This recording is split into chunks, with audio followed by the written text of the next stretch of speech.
अस्सलाम वालेकुम जी, क्या हाल चाल है सबकी। उम्मीद है जी अल्लाह की फज़ल से ठीक होंगे, खुशहाल होंगे, मज़े में होंगे।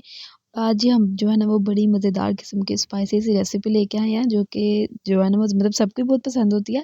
तो आज जी हम जो है ना वो ब्रेड पकोड़ा बनाने लगे हैं। भाई सुना तो आपने बहुत दफ़ा होगा, लेकिन हाँ देख भी लेते हैं कि ये बनता कैसे है।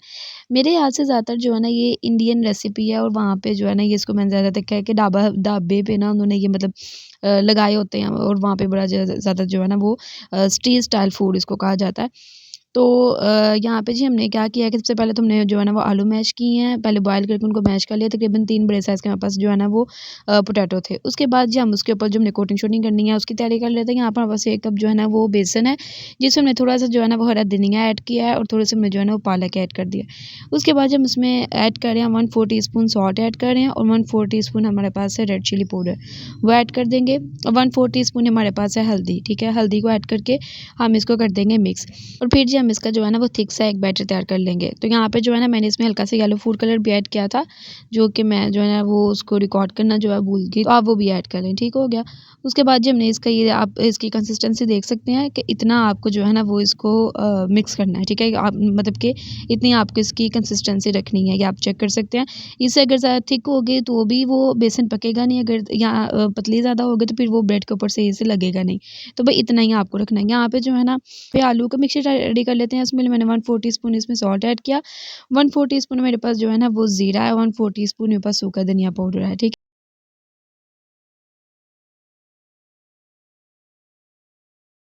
यहाँ पे जो मेरे पास 1 टीस्पून ग्रीन चिली है, जिसको मैंने क्रश किया हुआ है। उसके बाद जो मैंने इसमें चाट मसाला डाल दिया 1/4 टीस्पून, 1/4 टीस्पून मैं इसमें जो है ना वो पेपरिका पाउडर ऐड किया, और 1/4 टीस्पून मैंने इसमें रेड चिली फ्लेक्स ऐड कर दिए, ठीक है। और उसके बाद इसको अच्छे तरीके से मिक्स कर लेना, ताकि जो स्पाइसेस हैं ये जो है ना वो बैलेंस हो जाए, मिक्सअप जल्दी से हो जाए। और फिर जी हम इसको जो है ना वो बताते हैं तरीका कि भाई इसको ब्रेड पे किस तरीके से हमने लगाना है। तो ये जी मिक्स हो चुका है। अब हमने क्या करना है कि हमने 2 स्लाइसेस लेने हैं, और उसके ऊपर जो है ना वो आलू का जो मिक्सचर है ना उसको अच्छे तरीके से, जैसे हम जैम लगाते हैं ब्रेड के ऊपर, इस तरीके से हमने इसको लगा लेना है। अच्छा, ये आपके ना टेक्नीक के साथ आपने जो अपने आलू हैं उनको बॉयल करना है। इनका भी ना मतलब एक तरीका होता है। आलूओं को मैंने जो है ना वो 6 टू 7 मिनट्स बॉयल किया था। ना तो ये ज़्यादा मतलब बॉयल हो गए हुए हैं, और ना ही मतलब कि ज़्यादा ऐसे कच्चे रहे हुए हैं, ठीक है। नॉर्मल किस्म के बॉयल हुए हैं, ज़्यादा ये नरम हो जाएँगे तो फिर ये है कि वो पानी छोड़ देते हैं, और फिर ब्रेड पे अच्छी तरीके से लग नहीं पाता। तो आपने इसको ना बड़े महारत के साथ जो है ना वो बॉयल करना है। भाजी ब्रेड्स के ऊपर हमने इस तरीके से अच्छे से ये मिक्सचर सारा लगा देना है, और उसके बाद हमने क्या करना है कि दोनों जो हमारे पास स्लाइसेस है ना, इन दोनों को आप इसमें जोड़ देना है। ठीक है, हो गया। तो अलग-अलग हमने इसे लगाया कि ताकि दोनों पीसेस में ना मतलब कि एडजस्टमेंट अच्छे से हो जाए। तो इस वजह से हमने दोनों पीसेस पे हमने जो है ना मिक्सचर ऐड किया।